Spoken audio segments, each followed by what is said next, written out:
गोवंश घेऊन जाणाऱ्या ट्रकला आग लागली। नागपूरच्या काटोल मार्गावरील ही घटना आहे। आगीत 30 गोवंशांचा मृत्यू झालाय अशी माहिती समोर येते। ही ट्रक कत्तलखान्यासाठी जात असल्याचा संशय आहे।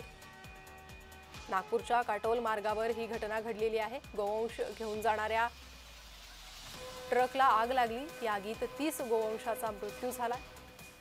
ट्रक कत्तलखान्यासाठी जात असल्याचा संशय व्यक्त करण्यात येतो। तर आग लागल्याची घटना समजल्यानंतर अग्निशमन दल दाखल झाला। आग विझवण्याचे प्रयत्न झाले, मात्र तोपर्यंत आगीत गोवंशाचा मृत्यू झाला होता। 30 गोवंशाचा मृत्यू या आगीत झालेला आहे। भीषण ही आग होती।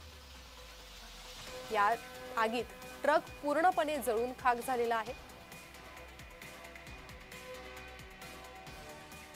तर कत्तलखान्यासाठी गोवंश घेऊन जाताना ही ट्रक तिला आग लागली असा संशय आहे। अधिक माहिती घेणार आहोत आमचे प्रतिनिधी तेजस मोहतुरे यांच्याकडून। तेजस, काय अधिक माहिती मिळते या ट्रक संदर्भात?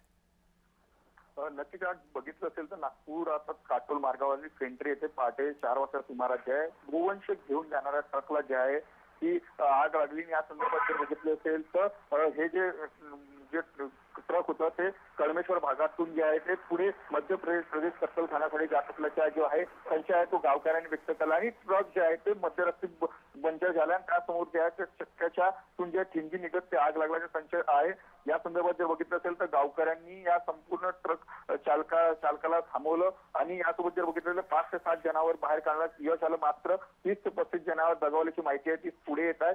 पोलीस आता ट्रक कुणाचा होता हा कुठे जात होता याची जे आहे ते शोध कळमेश्वर पोलीस घेत आहेत।